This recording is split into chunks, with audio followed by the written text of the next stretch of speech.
Hi, I'm here at the range, and it's going to be dark soon. I've got some typical concealed carry guns and a whole bunch of self-defense type ammo. Most of it's what I call hyper ammunition. I got some critical defense and some hydro shock, and I've got some ultimate defense. I'm not a big fan of hyper ammunitions. I don't think you're getting a lot of bang for your buck, pardon the pun. One of the things people tell me a lot is that these types of hyper ammunition are really good because they have less muzzle flash.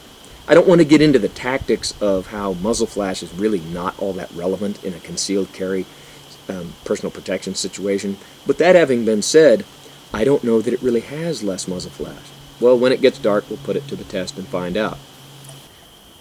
Okay, it's about dark enough to get started. I've got the camera's night vision on so you can see me a little better. Now this is a Smith & Wesson Model 638. It's a .38 special with a 1 7/8 inch barrel. I've got 4 rounds loaded into it. It's a 5-shot revolver, but I've got 4 in it. The first 2 will be Remington green and white box, .38 special plus P, 125 grain, semi-jacketed hollow point. The second will be Federal Hydroshock's .38 special plus P, 129 grain, Hydroshock hollow point. The main difference between these two is I paid $18 for 50 rounds of this, and I bought this just today, $25 for 20 rounds.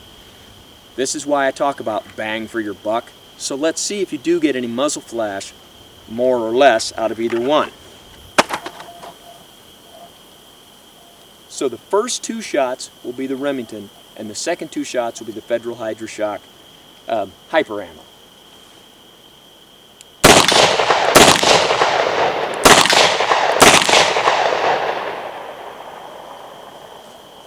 You be the judge. Did the Federal give you any less muzzle flash?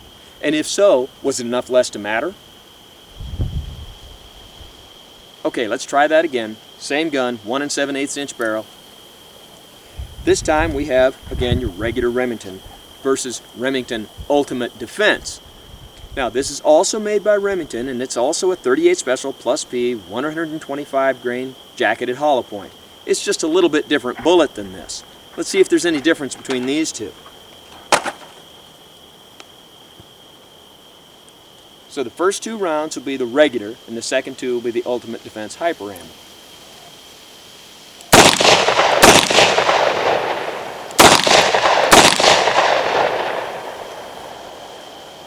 And the same question.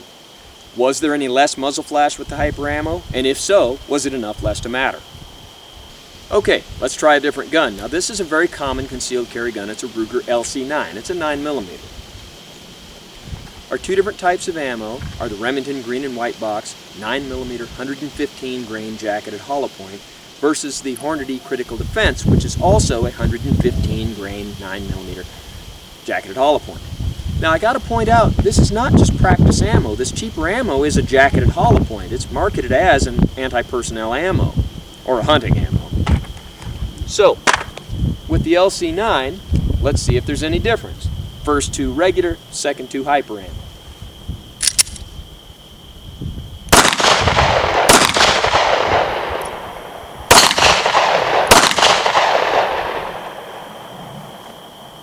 Same question.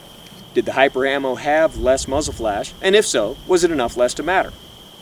So let's shoot the LC9 again. First 2 shots will be the regular Remington ammo, and the second 2 will be Zombie Mags. Now this is 115 grain bullet 9mm, but it's also a ballistic tip, not a hollow point, which shouldn't make any difference as far as muzzle flash.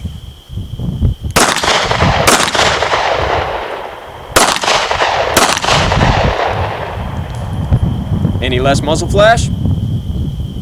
Oh, while we're filming this, if you see any unexplained flashes in the background, that's because we're at the very edge of a lightning storm. Hopefully we'll get it done before we get rained on. Okay, this is a Ruger LCP 380 Auto. Got it loaded with 4 rounds. The first 2 will be just off-the-shelf Remington ammo, and the second 2 will be the Spear Gold Dot. It's a 90 grain hollow point 380 Auto.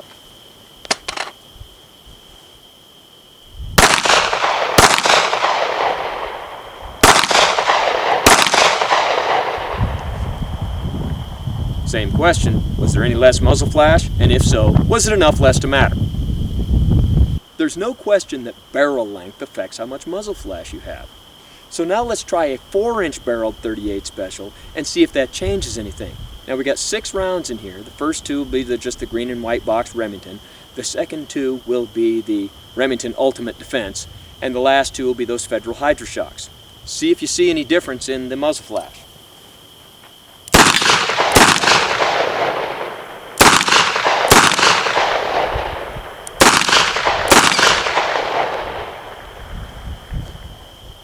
Same question, and I know it's getting redundant by now.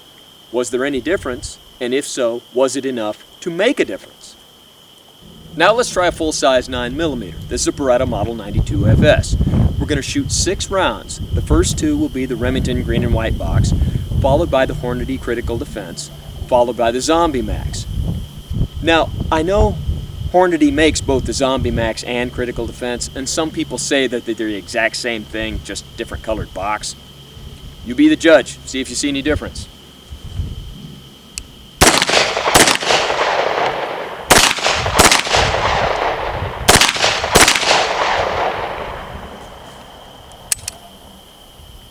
What'd you think?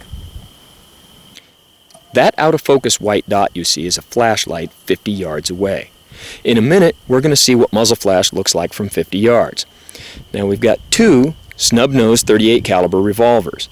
The first 5 shots you see will be the Remington green and white box .38 Special plus P 125 grain hollow point.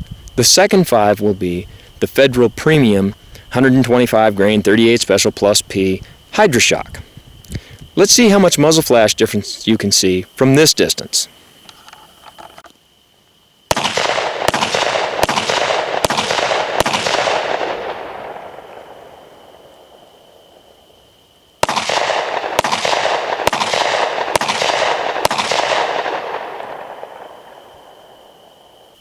Okay, at 50 yards, could you see a difference in muzzle flash between the regular ammo and the hyper ammo?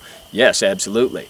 But the real question is, did the hyper ammo have enough less muzzle flash to really matter? You could still easily see the gun being fired even at 50 yards away. So is it enough less to matter? I don't think so. So as always, don't try this at home on what you call a professional, and thanks for watching the hyper ammo versus regular ammo muzzle flash video.